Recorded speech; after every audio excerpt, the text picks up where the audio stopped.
hola, amigos, players, playerettes, dudettes, everybody in between. Welcome back. I am Morgan Wright. Hey, and I guess you guys know that because I'm here literally with my partner in crime. Steve Murphy, but everybody calls me Murph. No, they don't. There's a lot of other stuff they call you. Well, that's true. They include my wife. You should hear some of the names she calls me. Yeah, no longer does she call you Stud Muffin. Haven't heard that one in a long time. That was a long time ago. Hey, guys, well, welcome back. Hey, this is going to be a fun one. For those of you who are in the know in our Patreon, you already know what episode is coming up, but we're not going to talk about that yet. You know why? Because if you're not in the know, we're going to tell you how to join Patreon in a little bit and become in the know. But in the meantime, we've got to get through our housekeeping because that's what the script says. Hey, head on over to that Apple 5 stars. It helps us out. That and Spotify. Really helps us out, guys, a lot. We really appreciate it. Also, head on over to our website, gameofcrimespodcast.com. We have books. We have things that our guests write that are on there, and we've got some some guests coming up with some terrific books that you're going to love. We just got through recording an episode for another one of Murph's pals, and his story about a shooting is awesome, but his collection of stories is even better, isn't it, Murph? Oh, that book, you start reading it and you can't put it down. It's just, it may have had to do with I knew most of the people in the book, even was partners with Chris Feistel from our Cali edition of DEA Narcos. So, but it's excellent read. Yep. Also, if you want to hear more stuff, just follow us on that thing they call the social media at Game of Crimes on Twitter, at Game of Crimes Podcast on Facebook and the Instagram. But Murph, if you want to be in the know and you want to know what's coming up, where do you got to be? Where do you got to be? I ask you, where do you got to be? You got to come on over and check us out on Patreon, Patreon/Game of Crimes. There is so much content on there. We say this every week, but it's true. We spend more time recording content for Patreon than we do for the regular podcast. And you know how many hours we're putting out here because you're listening to us. Come over, check out we have a Q&A, a monthly Q&A. You can ask us anything. You can come over and do 911, what's your emergency? You can listen to our episode. You can't make this shit up because the stuff that Morgan comes up with, you can't make this shit up. It's crazy. We scour the bowels of the internet so you don't have to. We do a police movie critique every month. We do a case of the month. It's just sometimes we just get on there. We do a live stream every month now. There's a lot of stuff you can come and join us with. So come and check us out. Yeah, and you're going to want to do Case of the Month. Murph and I talk about this, one of our more serious discussions we've had about the Parkland shooter, the piece of shit. We will not give his name, and the fact that the jury came back and did not recommend death. It was 9-3 for death, but it has to be unanimous. So he got life instead. So we're going to talk about that. But anyway, we'll save that for later. So make sure you do that. Also head on over to paypal.com. Oh, by the way, Steve, where you can find us is patreon.com/Game of Crimes. We almost got past our Patreon thing without telling people where to find us. That's patreon.com/Game of Crimes. One more time, patreon.com/Game of Crimes. And you can also just use our email. Head on over to paypal.com, gameofcrimespodcast@gmail.com, or paypal.me/Game of Crimes.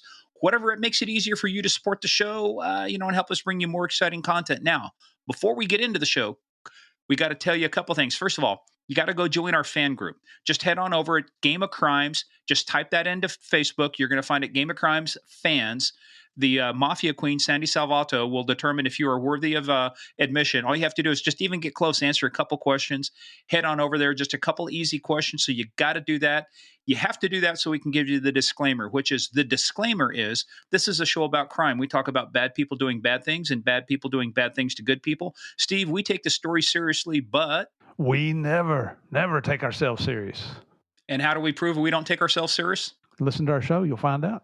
Yeah, and one of the things we do, we talk about things that may happen in small towns. So guess what time it is, Murph? It's time for Small Town Police Blotter. Yay! Hey, and this first story comes to us from Steve, not Stephen King. And we've got some Steves on here. There's a Stephen, not Seagal Siegel, but this is Steve, not Stephen King. Mm-hmm. Send us a story here, Steve. Mm-hmm.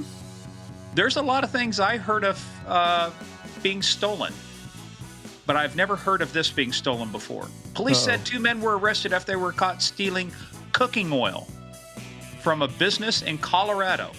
Officers were dispatched around 8:45 a.m. for a report that 2 men were stealing cooking oil from the back of the building, according to the Pocono Township Police Department. Now, we have to go check the interwebs and find out. Let's do this in real time. Hey Siri, what is the population of Pocono Township, Colorado? 10,931. Salute. There we go.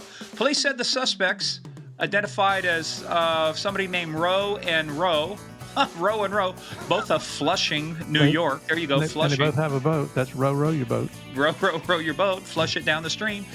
Fled the scene in a white Chevy truck with a large metal tank and a pump on the back. The truck was spotted attempting to get on interstate. They stopped them. They arrested them.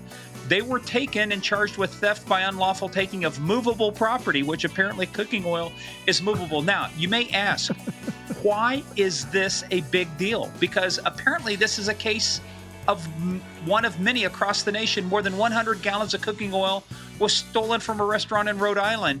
Why would you steal that? Because we're going to learn something.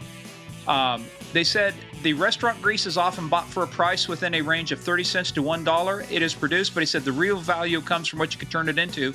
You can now turn it into domestic biofuel. And when you see what the prices of those things, man, you can get up to $4 a gallon for stuff that is bought for 30 cents to $1 a gallon. What do you use that kind of fuel for? To be economically friendly and fuel domestic biofuel.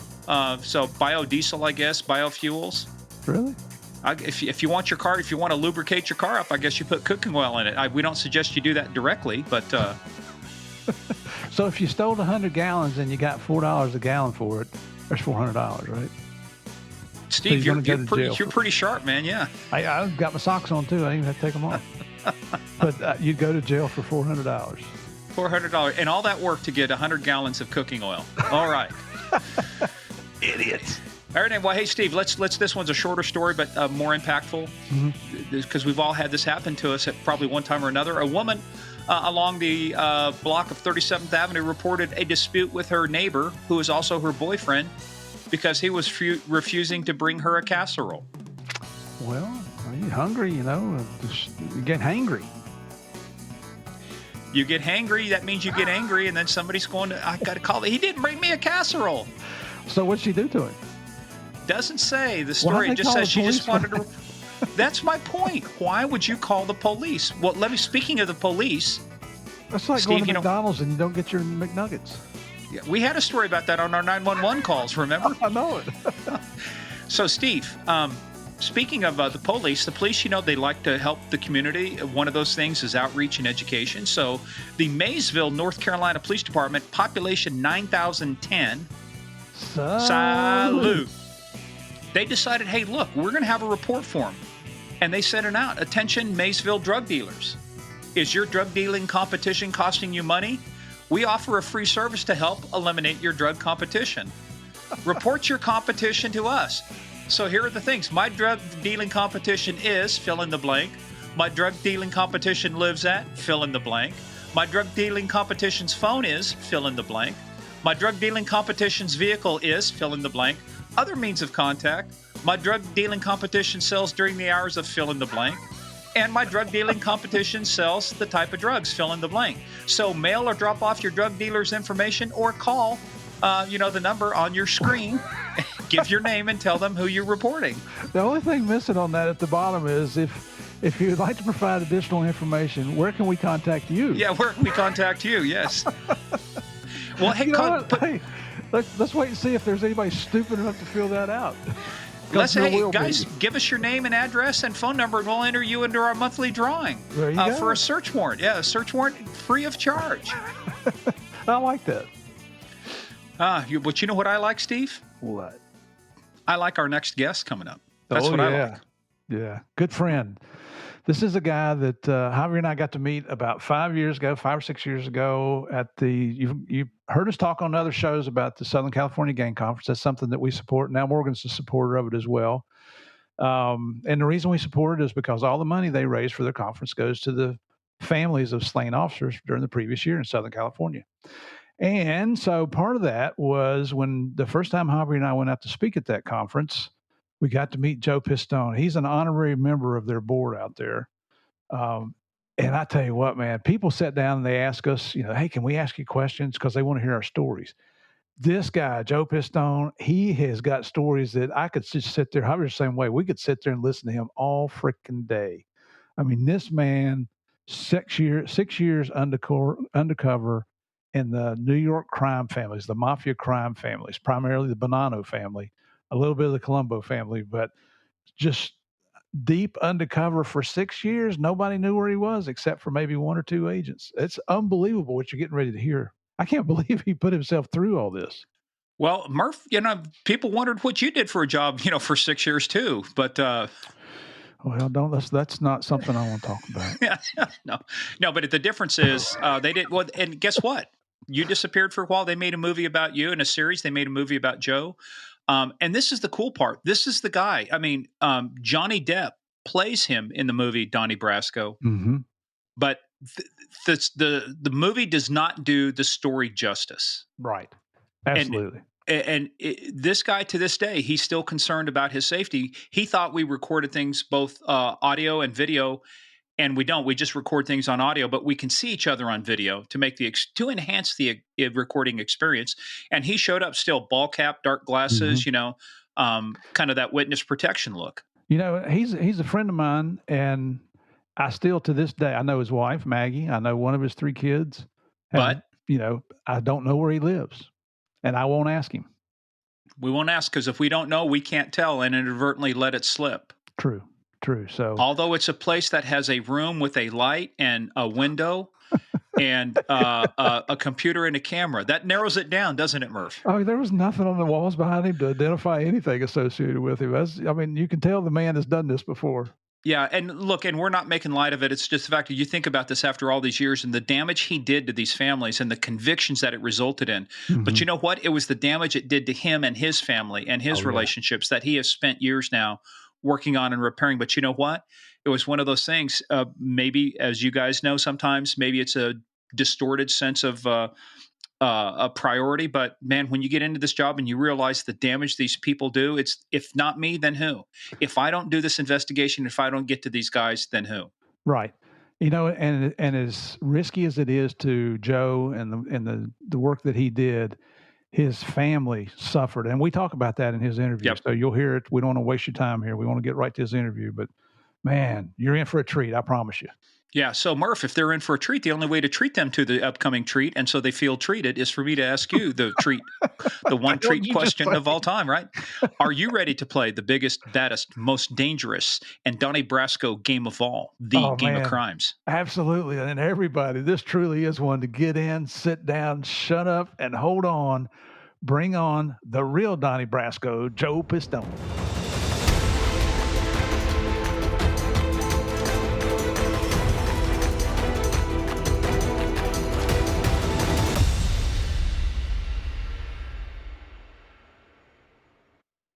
Yeah, we're gonna make this guy into a star. Even though, who played you in that movie? Who was that guy that was just was on the tip of my tongue? Johnny something or other. Deb, Captain Jack. It was Captain Jack Sparrow. He's all over now. My God. Well, if you guys haven't figured it out yet, we have been hunting this guy down. We actually had to get the U.S. Marshals, employ hunter and trackers to nail this guy down, and we finally got him.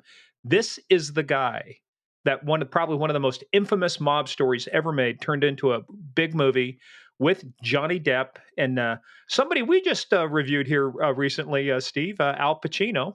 Yep.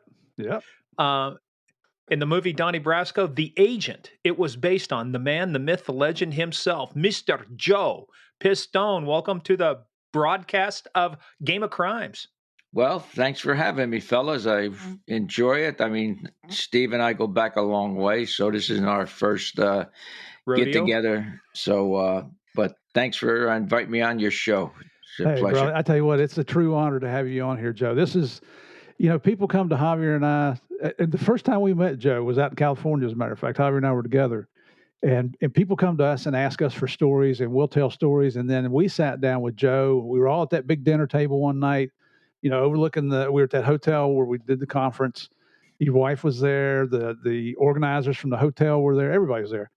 And we sat at the end of the table, and Joe told us stories. And from then on, when people say, hey, tell me a story, I'm like, no. Let me introduce you to Joe. He's got the freaking stories. You're not going to believe this shit that he did. So it's just, I hate to be a fangirl here, Joe, but damn, you've got a life, brother, and that's what we want to talk about today. Oh, Yeah. we want to talk about it. Cosa Nostra, this thing of ours here, this thing called law enforcement. So, everybody knows you were an FBI agent. Everybody know you did this, but give us a little bit of background on what made you want to go into law enforcement. Did you have family, friends? Did you lose a bet? You were drunk one night? What happened to get you started on this thing?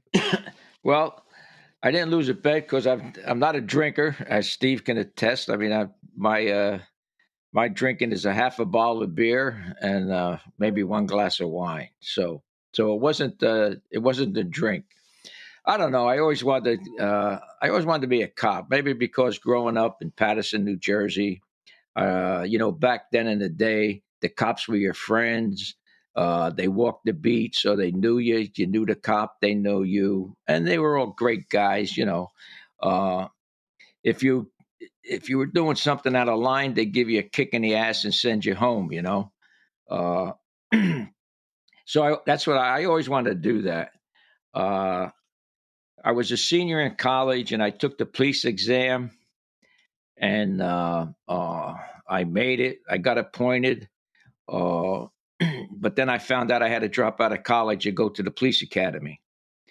So I was in my last year. I didn't want to drop out, so I turned down the appointment. Which police agency? It was at the Passaic County Park Police in New Jersey. Mm-hmm. And where were you in college at? Pardon? Where were you in college at? Where'd you go to college? So I graduated school and I applied to naval intelligence. And while I was getting my background checked out and everything, I taught school for a year, and then I got appointed to the Office of Naval Intelligence. I worked there. I worked out of Philadelphia. And got recruited by the FBI. Actually, I had applied for DEA and the FBI, but back then, this dates me a little bit. DEA was the Bureau of Narcotics and Dangerous Drugs. Yeah, BNDD. And I had applied for both, and I got called first by the FBI, so I went into the. Let's rewind for just a second. So, where did you go to college at, though, that you said during your senior year? Where were you going to college at? I was going to William Patterson University. And but you applied for the police and the Office of Naval Intelligence, or how did that work out? No, I applied for the police department when I was a senior in college.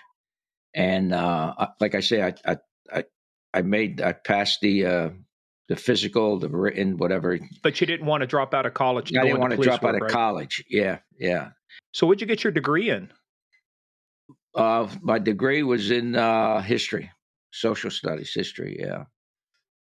All right. Oh. Well, that's going to serve you well later because there's a lot of history in what we're going to talk about. But from there, then you went to apply for the Navy, right? Yes. Yeah. So what made you apply for the Navy? Well, I wanted to. I went to apply to the FBI, but I didn't have any work experience. Back then you needed 3 years work experience, and I only had the year out of college. So I applied for. I went to different federal agencies and Department of Defense agencies, and I put in my application, and I got called by Naval Intelligence. So how long were you with? So obviously with your degree, then you came in as a ensign then? Yeah, it was it actually was a civilian, but the grade would have been an ensign as far as the rank.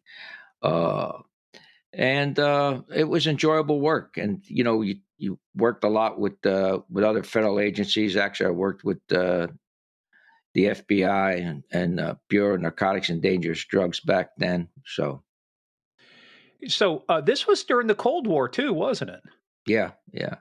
So, did you get involved in some any neat stuff working with the Navy that you can talk about? Like jump out of an airplane, attack a submarine? What'd you do? Go to Russia and talk with the Kremlin? No, I went to Russia later with the FBI. Jeez. I bet you didn't Oh, have a tail over there, did you? Nobody's oh following my you around. God. That's how much the FBI thought of me. They sent me to Russia twice and Siberia once. So Oh, And you damn. still came back. yeah, I came back. It's Couldn't like a get out of bad there penny. fast enough. Yeah. So, how long did you spend in the Navy then? Almost 3 years. Yeah. So, during that time, what were a couple of like the fun things that you got to do, considering your work? Well, back then we were working closely with the FBI, plus all crimes on a government reservation. I was working out of Philadelphia, the Philadelphia Naval Base. That's where I was assigned to, and you worked espionage cases, worked criminal cases. It variety of activities, anything that that was committed on federal property that had to do with So you were more of naval an personnel. investigator then than like an intelligence analyst? Yeah. Basically, you're designated as a special agent. That's what you're designated as. Yeah, And so you were the original NCIS. that's exactly right. Yeah, Mark, yeah, see, you could have been Mark. You could have been Mark Harmon instead of Donnie Brasco. yeah. The only thing I get a kick out of I don't watch too much American television when it comes to police shows and. But I watched that show one time, and they're overseas in shootouts, and I'm thinking, man, I never knew that to happen. Well, if Being they overseas, portrayed it like it really was, it'd be doing a lot of paperwork and filling out forms and doing right? something. Nobody's going to watch a show for that for Yeah, an hour. exactly. Well, You Joe, know, you have a lot more experience than Javier and I with Hollywood, and I know you know this. Hollywood never lets the truth get in the way of a good story, do they? oh, are you kidding? Never, never. My God.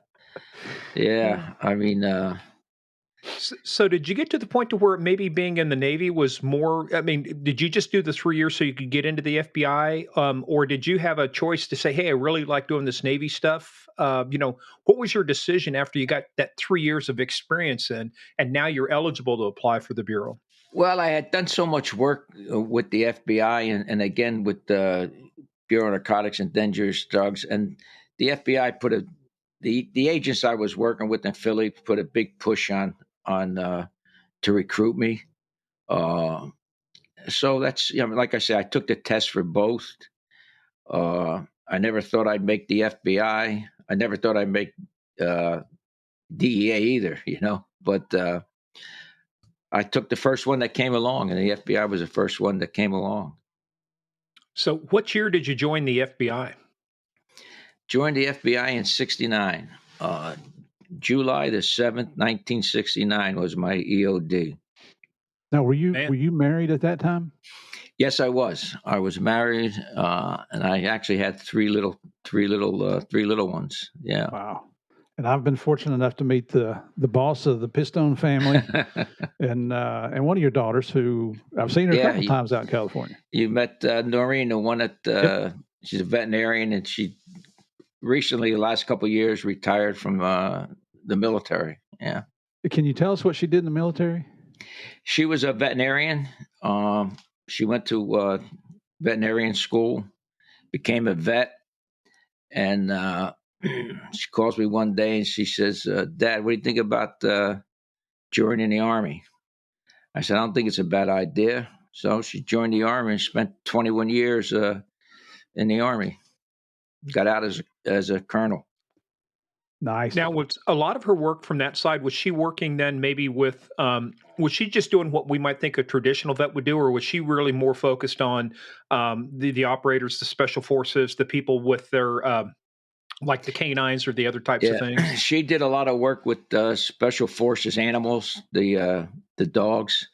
Uh, sh- that's one of the main things that they do is they take care of those animals, uh, and plus they have other duties. The actually the army is the only branch that has a vet corps. So they take care of all the branches regarding, and they do. It's crazy because they also do food inspections. The veterinarian corps, but most of their stuff is dealing with the military dogs, and also on certain bases, they take care of the military personnel, their personal animals. They have a clinic on base that they take care of the animals of the military personnel. Well, if the vets are doing the food inspection, kind of makes you wonder what you're eating in the Army, doesn't it? What do you say about that, Morgan? I was going to say, don't worry, everything tastes like chicken in the Army. You just put ketchup on it and just eat away, man. Close your eyes. Pretend don't worry about what's in there. Well, that's cool. So, but you made the decision. So for you, what was the weighing factor? Was it simply because that's what you wanted to be, was an FBI agent? I just wanted to be, I wanted to be in law enforcement. And the more I worked with the Bureau, the more I wanted to become an agent. And that's the way it went. Like I say, I was fortunate enough to pass the exam, which I don't know that I'd be able to pass it today, to be honest with you. But well, we're all a little older. We probably wouldn't pass the physical test. Don't worry about the written test. It's like, I got to run and do what? Can I pay somebody to do that for me? Hey, let me tell you something. I don't know if you know this, but after 17 years, I resigned from the FBI. Stayed out for a couple of years, and at 52, I went back and had to go through 22 weeks of new agents training. So you got to be kidding me. No. Oh my goodness! They were punishing you. That's what it was. It was all, how dare you resign and then come back? Because they don't. It's very seldom that they take retreads. Once you're out, once you resign, they don't look favorably about taking you back. Well, we're going to get into that then. Let's hold on to that because I see you, Murphy. You want to ask, but I know it's coming. It's coming. But we got hey, we're telling a story here, so let's not jump to the end of the movie yet. So, but you came on in 1969. The reason I said that's kind of at the height of the Cold War. So when you initially came onto the Bureau, did you think you were going to be doing things like you had done in the Navy, like counterintelligence, and espionage cases and stuff? Or what did you end up doing when you joined the FBI? And you said you came on duty July '69. Was Philly your first post? No, I excuse me. I actually came on duty in Philly, and my first office was Jacksonville, Florida. And back at that time, Jacksonville, Florida was like the Wild West. And for our players who are listening too, the other thing about Jacksonville, man, big naval presence in Jacksonville too. So you kind of were best of both worlds for you. Yeah, they have the base, then they have the port for the ships, and then they have a big air base. But once I got into the Bureau, I worked all criminal matters. I never worked any intelligent matters. Once I got into the Bureau, and my first assignment, I worked bank robberies, fugitives, all criminal. So, did you like doing that, or would you prefer to do some of the counterintelligence espionage stuff? No, actually, I like to do. I enjoyed doing the criminal work. I enjoyed chasing people as far as fugitive work, doing bank robberies. I enjoyed that type of work. Later on, though, I kind of wish that I would have gotten into more of the counterintelligence, but that was after I had 20 years in, but I never did. No. So here you're a guy from New Jersey down in Florida. How was that? Was that, I mean, obviously being with the Navy, you went to go a few places, but your accent, it's a different way, different way of living down in Florida versus New Jersey. Well, back then it was, and being an Italian fella, I would always get. Are you an Italian? An Italian from New York? I Hey, in the say South, no. Italian. in the South, that's the only way we know to I'm say an it, man. Italian from New Jersey. Hey, Joe, in the South, that's the only way we know how to say it. Italian. Yeah, right. It's like they're ordering dressing. I'll take some Italian dressing for my salad. Yeah, But exactly. they were good people. I mean, the citizens were good people, very good people. But like I say, Jacksonville was pretty active as far as criminal activities. Did you see any organized, like the mafia family activity in Jacksonville?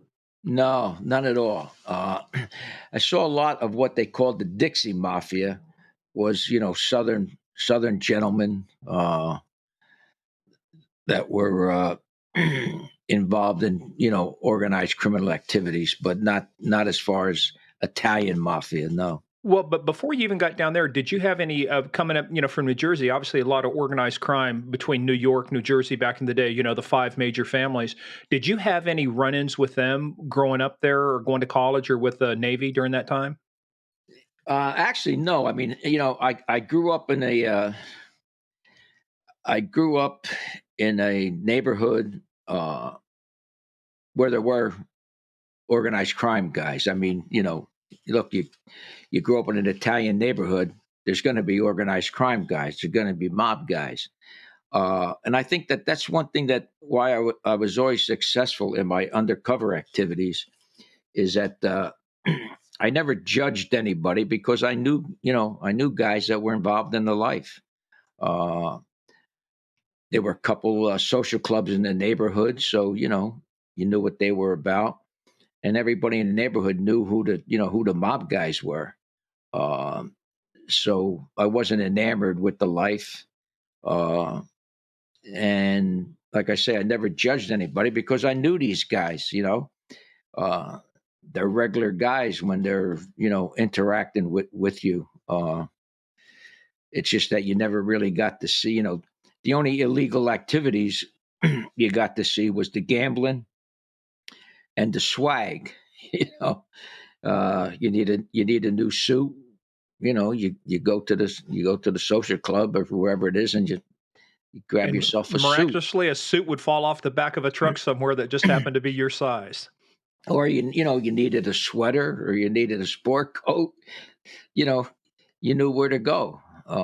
And you knew that that it was swag, but hey, that's the way everybody in the neighborhood operated. That's where everybody lived. So, But because of that, did you have any interest then in when you joined the bureau? Like say you're down in Jacksonville. Did you have any interest at that point in going into investigating organized crime, or was that not on your radar at the point? No, that was not on my radar. I mean, to me, a crime was a crime, and it didn't matter if you were Italian, Irish, Jewish, whatever you were.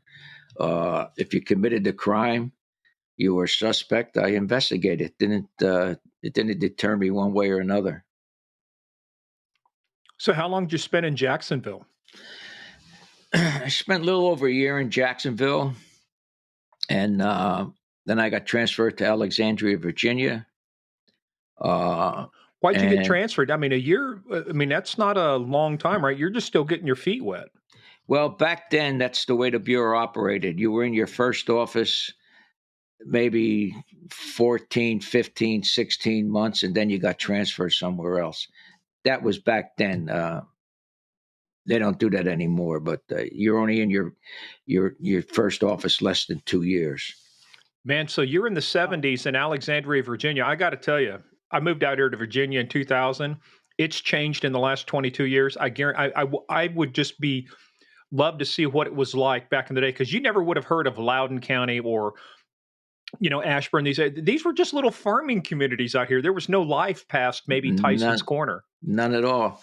I lived out in. I first lived in Alexandria, and then I moved out to. It was a new development they were building in Burke, Virginia, and if you were going on Loudoun County, it's like you were going to, another part of the country back then. Going to West Virginia. Yeah. Except we had more teeth. But, and, in Virginia, I worked, there was a lot of bank robberies because you had a lot of crossover between Washington, D.C.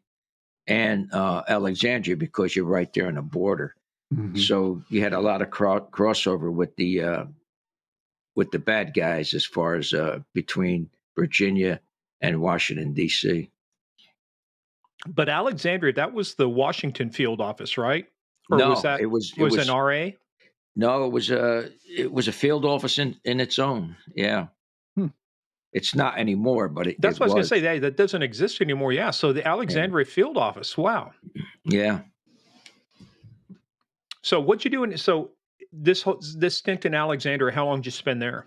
I was in Alexandria until, let's see, I got there early 74, I think. And then I got transferred to New York. Yeah. So how is the family handling this constant move? I mean, you get moved to Jacksonville, then you get moved to Alexandria. You're just getting your roots down, and then now you're moving to New York. What's it like on the family? Well, the kids, they were young at that time, so it wasn't that much of I don't think, a kick in the arse to them. We had family in New Jersey, so getting transferred to New York wasn't such a big deal because I knew I was going to live in New Jersey, and I had a lot of family at the time in New Jersey. Mm-hmm. So now, did you ask to get transferred, or were you just transferred at the pleasure of the director? Well, I had put in for it. You had three choices, what they called officer preference, and look, if you're in, and Steve can attest to this from DEA, if you're in the FBI and you want to work, you go to New York. That's where you go. Yeah, for us it was. Of course, I didn't come on until the late '80s, but it was New York, Miami, or LA. That was right. The three big offices. And back then it was New York, Chicago, Detroit, or LA, and I didn't want to go out to the West Coast. Mm-hmm. So if you wanted, because they probably didn't know how to say Italian correctly. Yeah. That's like me. I didn't want to go to the West Coast either. In New York, I had a shot to go to San Diego. That's not bad. And I didn't take it. So when you put in for that, do you know what squad you're going to be on or what type of work you're going to do before you get there? Normally the way it worked was you went onto the applicant squad, and you worked applicants. We've heard that before, haven't we, Steve? And you had a, but I was, it always good to have a godfather or a rabbi or a hook, as they say, Oh yeah. And I had I met this New York supervisor. We had an undercover seminar at Quantico, and there's a supervisor from New York by the name of Guy Barato, who was an old-time New Yorker. When I say old-time New Yorker, I mean, he grew up in New York. New York was his second office, and so he had spent time in New York. And so when I told him, when I got my transfer, I called Guy and said, "Hey, Guy," I said, "Man, I don't want to go to applicants." And he had enough juice to circumvent that. So I went right to the truck hijacking squad, which drew a lot of looks from other people that got transferred and were on the applicant squad. Were you a qualified 18-wheel truck driver? I was before I went there. Yeah, I had during college, during the summers, I had drove a 18-wheeler. So I knew about, I could drive 18-wheelers when I got to New York. Were some of these hijacked trucks happen to be the same ones that were supplying the clothing for the social clubs? They probably were. See how life comes full circle? Yeah, I got a suit off this truck one time. Now I'm arresting you guys. Well, It I was the wrong think size. I think the suit that I went to uh, my new agent's training. I think that was a suit that I had I had bought out of the social club before I went into naval intelligence. I don't know about you guys. When I went through the bureau the first time, Quantico wasn't open. They were building Quantico, the training school. So we went to and back then training was only, I think, either 14 or 16 weeks. I can't remember, but it was in Washington, D.C. So you had to get an apartment, and the bureau had they gave you a list of apartment buildings that you could rent an apartment in. So you had to rent an apartment, you had to pay for it yourself, and then you went to the old post office, which is now the Trump Hotel. If you guys know DC, the old post office, and that's where we had our classroom work. And then we'd go to Quantico uh, every so often for a week for firearms training, and we stay in the Marine barracks. So that's the way that operated. Yeah. So you're I mean, you're probably losing money by taking that job, I weren't have you? to say, You had you to pay got to for your own pay rent. for your own place to go to training and then drive. You got to live in one area and drive to another. Yeah. Well, we didn't. I didn't take a car. We and what you did was you had to have three guys. Three guys would hook up and stay in an apartment. I think I had the couch. I slept on the couch. Um, I think we had a 2-bedroom apartment, so I just took the couch. And you had to buy your own meals back then too. You weren't getting supplied any meal. So you had to buy your breakfast, your lunch, and your own and your dinner. Plus, you had to pay for an apartment. So did you have to get a job like at the 7-Eleven on the weekends, or man, that's tough. I mean, compared to today's Yeah, it standards, was. that's tough. Then once they opened the academy, then everything was provided. You went to the academy, right, Steve?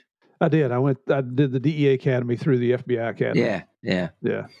It was. I can still remember the smell of hoppies in the cafeteria for every meal. Oh yeah, because it was right above the the gun right above cleaning the room gun was vault. right downstairs. I love the smell of fresh gunpowder in the morning. What do you say? Napalm in the morning, Robert Duvall. Well, they say everything tastes like chicken. Everything tastes like hoppies there. Yeah. That's right, because it was right above the gun vault. Yeah. Yep. Permeates everything. So you go to New York, you start working the truck squad, and obviously I'll make an assumption here. A lot of the hijackings of the trucks, a lot of that was almost exclusively organized crime. Oh, all of them. Yeah. Nobody hijacked the truck in New York if they weren't connected some way to a family, an organized crime family. And the hijackings were, high value loads of pharmaceuticals, high value food loads like coffee was a big value load, pharmaceuticals big value load, shrimp. You're talking an 18-wheelers. You pack a lot of coffee and a lot of shrimp into an 18-wheeler. And a lot of pharmaceuticals. So everything was controlled then by the mob, one family or another. Were these like armed hijackings or just takeovers or steal them? Or, was there a lot of violence associated with this? There wasn't much violence, but some of them were giveaways. In other words, the drivers were involved with the mob guys. Or they'd be armed hijackings. The driver stopped at a light. The the mob guy or whoever was doing the hijacking would come up to the driver's side door, stick a gun in the guy's face, take him out of the car, take his license, his driver's license, and I know where you live now. So when you went to interview the driver, he's the guy might be 5 foot. He's saying, well, it was a 6 foot Chinese guy or whatever, white guy, black guy. He never give you the correct ID because he knew that they had his driver's license. And sometimes they'd slip the guy some money, to keep his mouth shut. So some were giveaways, and some were actually armed, where they took the truck by force. Yeah. Was there go ahead, Steve. I was going to say those scenes that we saw in the movie Goodfellas, where Ray Liotta and Joe Pesci are coming up, and they just take the guy's truck. He goes in the restaurant, and then he goes back out. His truck's gone. He comes running back in and says, "Oh, those black guys just took my truck." So all that's true then, right? Yeah, exactly. Yeah. Wow. Hey, was there any one particular family that was more responsible for the truck jackings than anybody else? Well, it was actually there was about 3 or 4 good hijacking crews. John Gotti had a good hijacking crew. Sonny Black and Gotti Gambino. Sonny Black Napolitano had a good hijacking crew. He was a Bonnano. The Lucchese's had a good hijacking crew. Yeah, these guys, that's what they did, and they were good, And then what they had, they'd have what's called a drop. There's a garage somewhere where after they took the truck, they'd bring the truck to this particular warehouse, and then whatever the load was, most of the time the load was already sold. Especially the food stuff, they already had supermarkets that Oh yeah, because it's perishable. You can't hang on to that like you can clothes. But it sounds like then what they had too was a lot of inside information. I mean, they knew what truck was carrying what and where it was going to be. Yes, yeah, they did. How would you know? How would you know otherwise? That pharmaceuticals are coming out of such and such a place, And a lot of times we would negotiate with the insurance company to get the load back. If it was a crazy time. We were probably averaging at the time 6 to 8 hijackings a day. Of high value loads. Yeah. Wow. And that's not counting. That's just counting the 18 wheelers. That's not counting the little box trucks, that they were taking. Holy cow! Yeah. Well, I bet the grocery stores that were buying the shrimp or whatever other foodstuffs were taking, I bet they didn't have a choice, did they? So they're having to buy stolen goods from the crime families, and they're probably still paying extortion and protection fees. Yeah, right? But they're making out too, because they're not. They're getting it for pennies on the dollar versus what I got you. Yeah. From the real distributor, producer, the real distributor. Yeah. Yeah. So is this? This obviously this sounds like you're starting to get now immersed into the organized crime families, the way they work and the things they do. Did that spark any interest at that point to say, hey, these are a collection of people I'd really like to go after, or was it still more just the criminal work? It was still criminal work. What happened was after I was in New York a few months, I had done undercover work in Jacksonville, infiltrated gambling dens, infiltrated. Let me guess, as an Italian mobster? No, just as an Italian thief,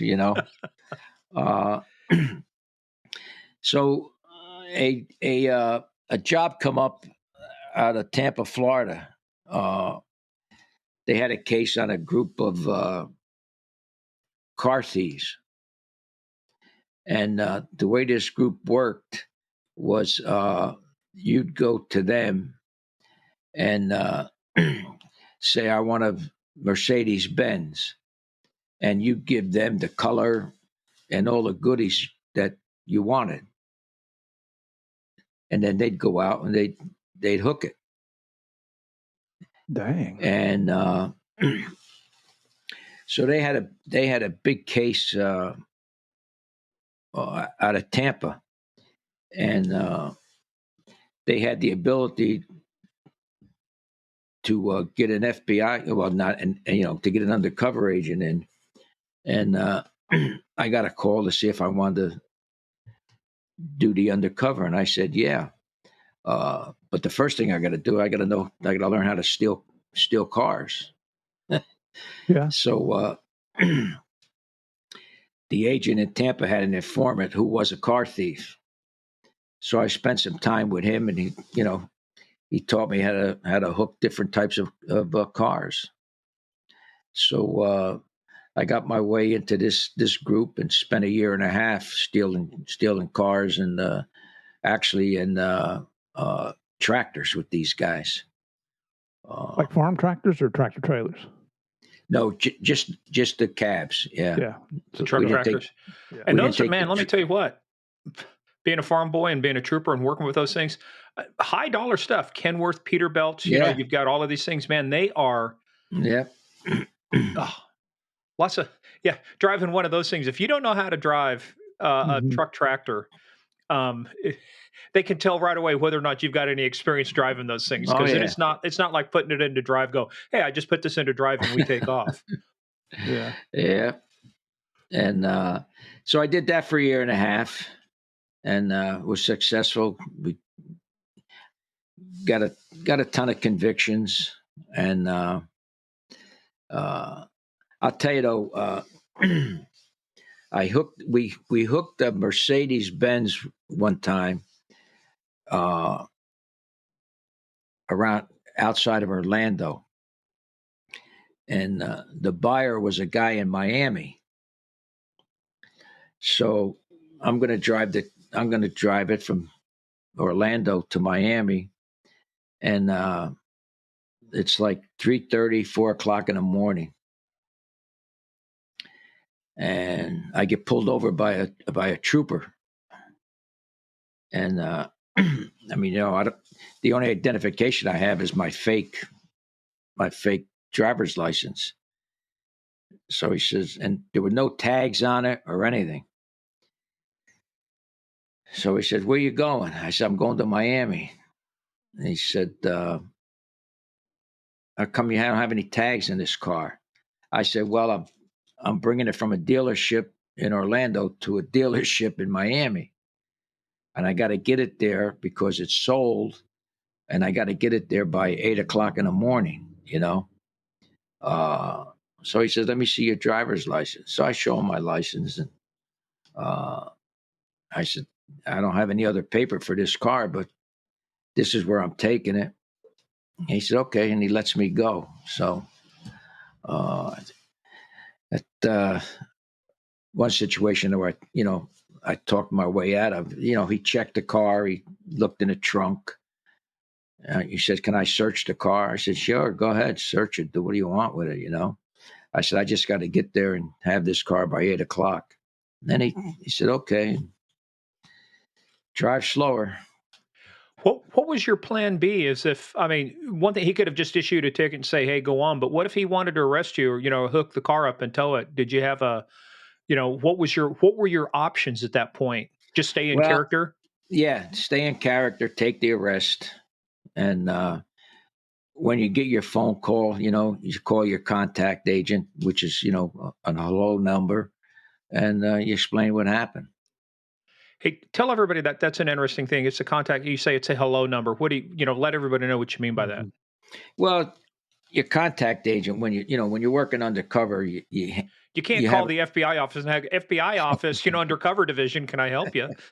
Yeah, you have a safe telephone number, and it's your contact agent is the agent that is your handler or control agent.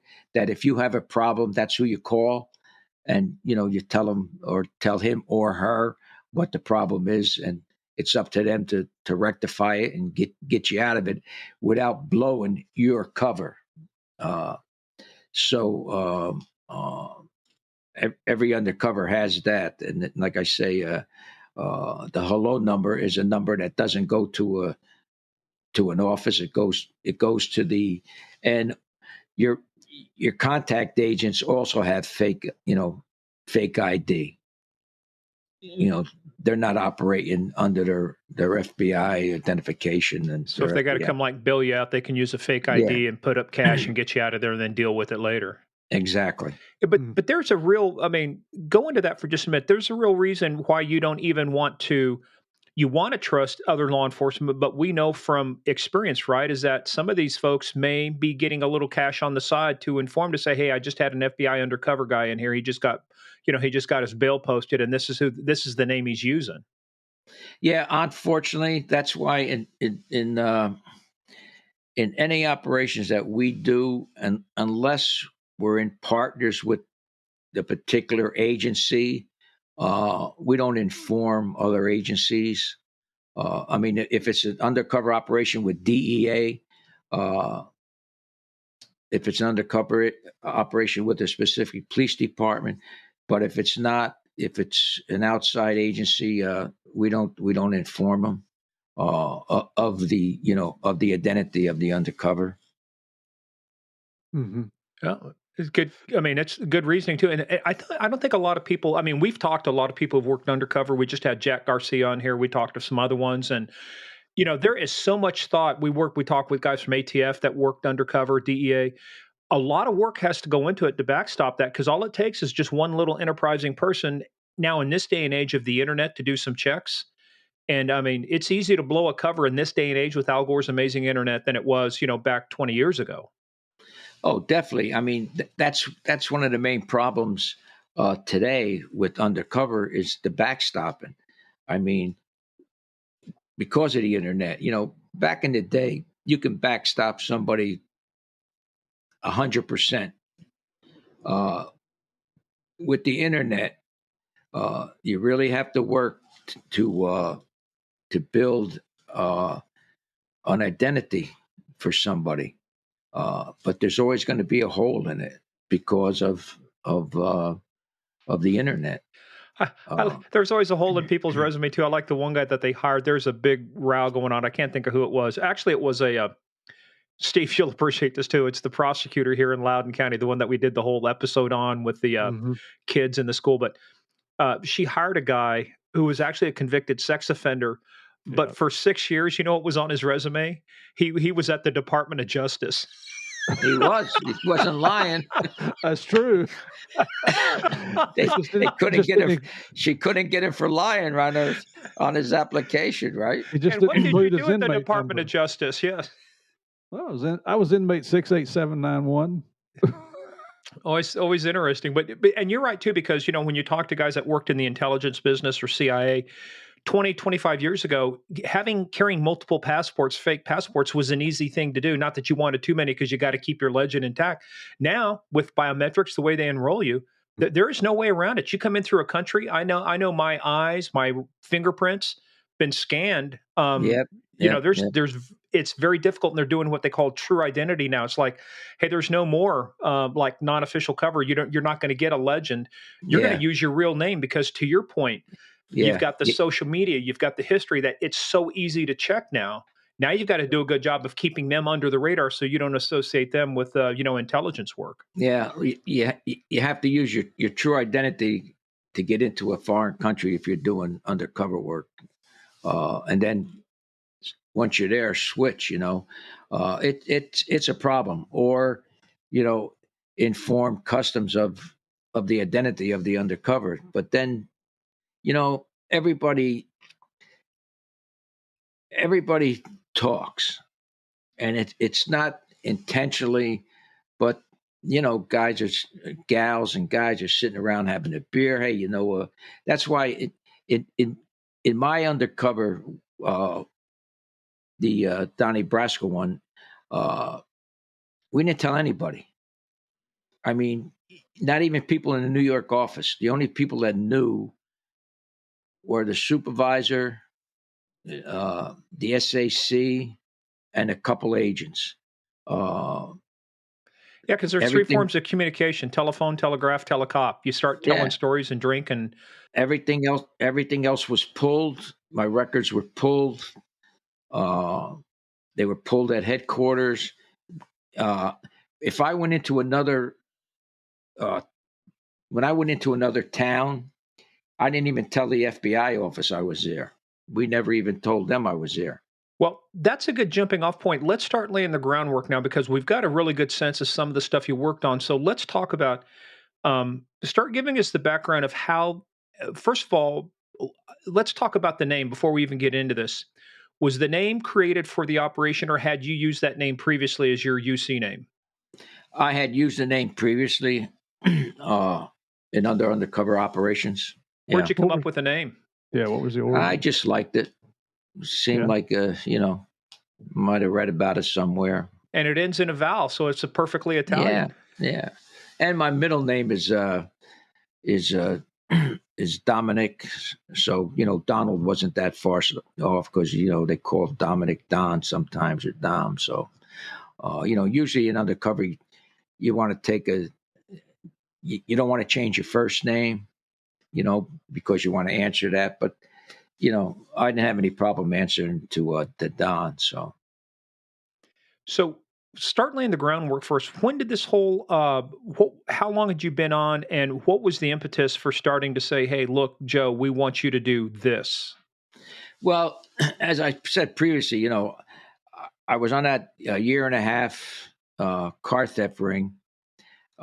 We finished that up. I get back to New York, and my supervisor, as I said, was Guy Barato. He was the supervisor of the truck squad, hijacking truck squad. So he dreamed up this idea of an undercover operation to try to infiltrate the fences that were dealing the swag. And since I hadn't been, I had been out of New York for a year and a half now. He says, you want to take this job on? So I said, yeah. And as you mentioned previously, Morgan, is that a lot of thought has to go into it. You have to, and we did all of this without contacts. What I mean by that is, I went out and got a New York driver's license. Under Donnie Brasco's name? Under Donnie Brasco, just like anybody else would. Because I had the backup as far as birth certificates and stuff that. Do you have a criminal record? I did, but the only criminal record you want is petty theft, stuff like that. You don't want anything too deep.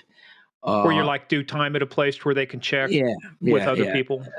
My only incarceration was maybe, 10, 15, 30 days in the locals, actually in Arlington, Virginia. I had a record there. Did you actually do any time in the jail just to backstop that, or they just put that on the record? They just put that on the record. Yeah. Because I mean, that would have been a great vacation, 10 days where you don't have to do anything, 3 hots in a cot, right? Yeah. But you don't want to put down that you did time, because, you can't talk about doing time in Attica or Lewisburg or somewhere. How are you going to discuss that? Right. You can't do it. But, 15 days, 30 days in a local jail, and they got so many people going through those jails. It's not like, Yeah, I mean, there's no way they could check. All they can do is check and say, hey, if you have a bent cop or bent fed that can check the record, he did 15 days for robbery or whatever. Hey, but stop right there for a second, because the other thing I've always been fascinated to everybody's tactics for doing it and how the Bureau did it. What's the process of putting in those criminal records? When you talk about backstopping, you actually have to start putting in records in these things, right? Because you have to have a trusted source to do that too. So What's the process for how you guys went about putting in your criminal records into the court system? Because somebody goes down and says, "Hey, give me the file on Donnie Brasco." Somebody has to put that information in there. Yeah, well, the bureau would out of headquarters would get that done.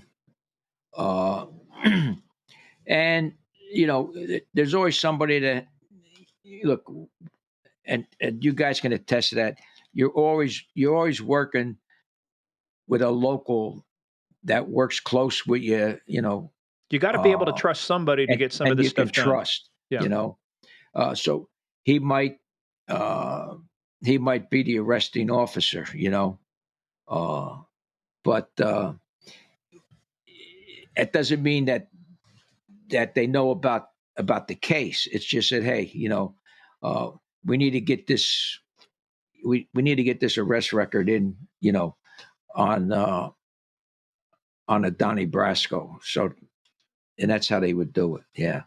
So he would just write something up and submit it, even though he obviously didn't go out and physically arrest you and toss you in jail. He would just write up the report and submit it. Yeah, because like you say, in the locals, so many people pass through, they don't, Yeah. Nobody can remember who the hell's going through there, or who went through there. So when your boss started laying this out, did you have any idea at that point about how long this was going to be? Did he tell you, hey, it's only like a 6-month operation? Did you give any idea about that? That's how undercover operations are, on 6-month intervals. That's they're funded every 6 months. That's how they're funded. So everything is 6 months, because if you're not accomplishing anything, there's no sense funding it for a year, 2 years from the get-go. But then, like I said, what I did was I went out and got my own, driver's license, like Joe Citizen. Went and rented an apartment at Joe Citizen. I did all these things. I'll tell you a funny story. I went to open a checking account because you have to pay you got to pay for your apartment, you got to pay your utilities, and all of that is done by the undercover. So I go to open a checking account in one of the banks in New York City, and the guy asked me, "Where's your prior banking?" I said, "I don't have any." He said, "Well, I need to have some." I said, "Why?" He said, So he gives me a rigmarole. So I said, "Look," I said, "I just got out of jail." And he looked at me. I said, "So you're going to punish me by not letting me open a bank account? I'm trying to rehabilitate myself.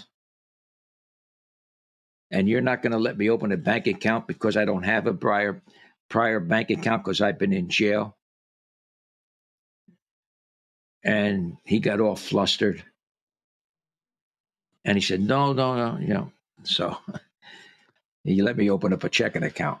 Now, did he do that out of empathy or sympathy for you? Or did he do it because of your name and everything? He thought you might have been connected. Well, he thought because I threatened him, as far as, what are you doing to me? I did my time. I paid my debt to society, and now you want to punish me again? Do I have to take this further? Because I got a guy.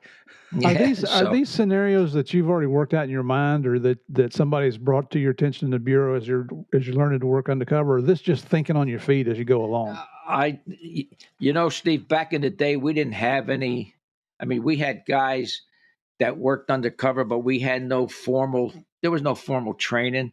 The guys that worked undercover back in the day were street guys, with kind of the same background I had growing up in these type neighborhoods, and just surviving the way you survived. Yeah. Mm-hmm. So you had, but you had a lot of authentic memories and things to pull on to be able to do your role, because like you said, you grew up on it. You bought clothes, you got swag, you saw the social club. So it's like you already had a good sense for how these things were going to work. It's not like you were just throwing you into Florida and you have to become some Southern Florida Dixiecrat, running an operation. Yeah, exactly. I never I never tried to be anything else than an Italian kid from the north, from Jersey, New York area. Because look, no matter what type of level, all these guys got BS detectors. You know what I mean? And the one thing they can do is detect when you're bullshitting them. So I was always straight up about stuff. I mean, to give you an example, I'm not a drinker, right? Like I said before, I can't even finish a whole bottle of beer. And I grew up in bars. My father had bars. I grew up bartending. Uh, I, but I just don't drink. And in any of my undercover endeavors, especially with the wise guys, you know, uh, Donnie, you don't want to have another beer? No, I can't. I can't even finish I can't even finish a bottle of beer. I don't drink. I can't drink. And nobody cares, you know?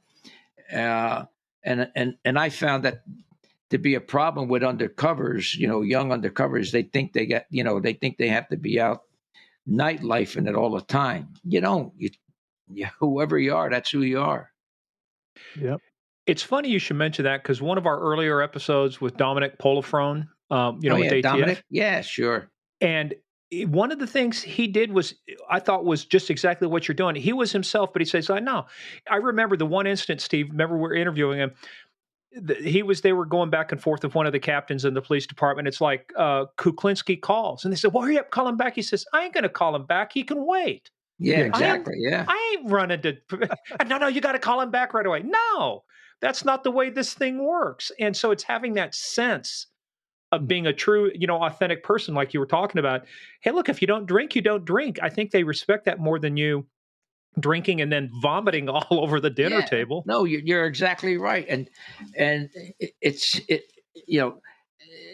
I mentioned young undercovers, but a lot of administrators that don't have or didn't have street experience, they think that everything is, and it's not.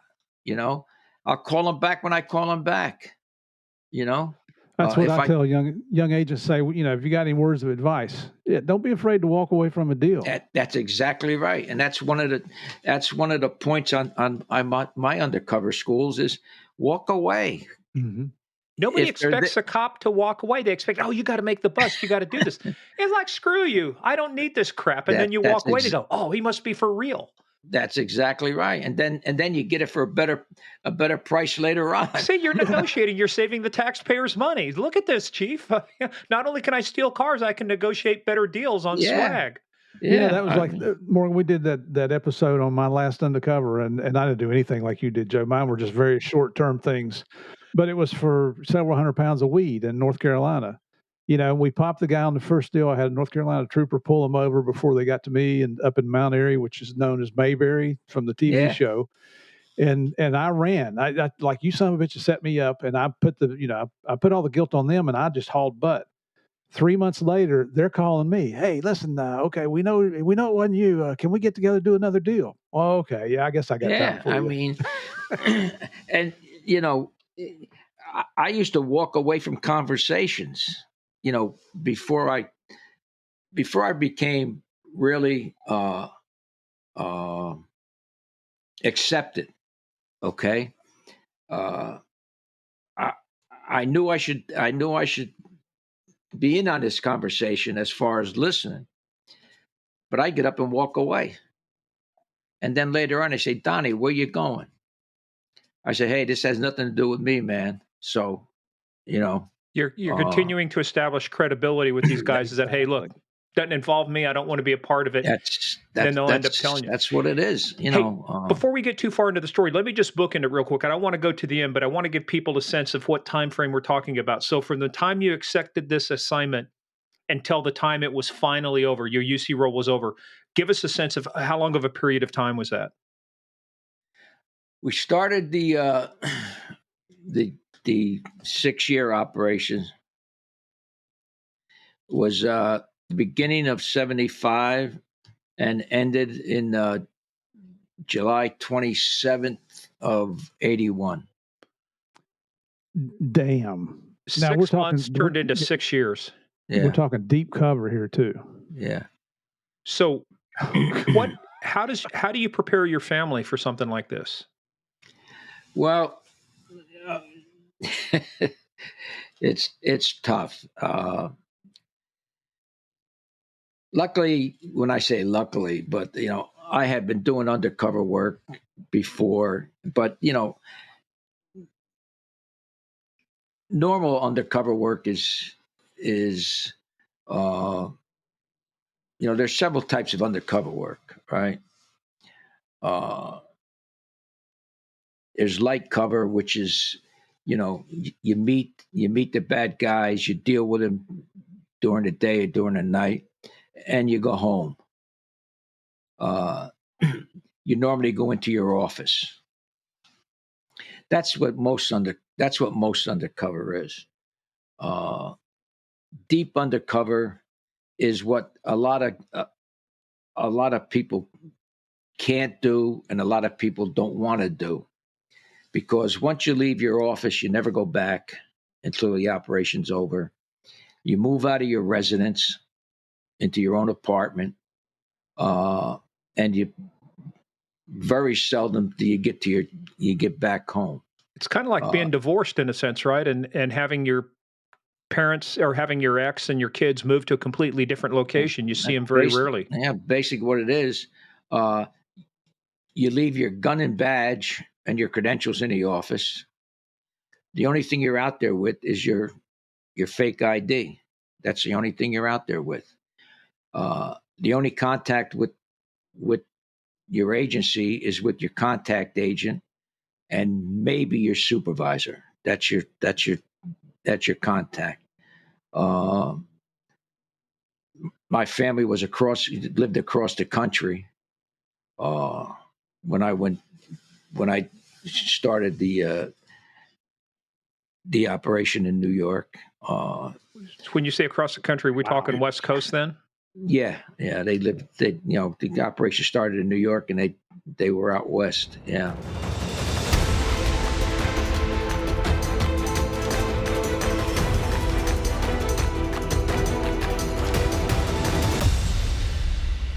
Hey, players, that is the end of part 1. Part 2, as always, comes out on Thursday. In the meantime, check us out at Game of Crimes on Twitter, at Game of Crimes Podcast on Facebook, at the Instagram. But where you got to be, got to be on patreon.com/Game of Crimes. We have a ton of good stuff, including, if you are at the right level, Guardian of the Realm and Warden of the Throne, we have just released part 1, episode 1 of The Real DEA Narcos, talking about the real DEA Narcos, Cali edition. Chris Feistel and Dave Mitchell go in depth, 16 hours, about how they took down the Cali cartel. Information you will not hear anywhere else in the world, not on Netflix, not anywhere, not in a book, only right here on Game of Crimes at patreon.com/Game of Crimes. In the meantime, also go check out our webpage, gameofcrimespodcast.com. We've got the latest merch, pictures for every episode that we put up, books that our guests write. We only put up books that they write. We put them up there. So we thank you once again for being a player in the biggest, baddest, most dangerous game of all, the Game of Crimes.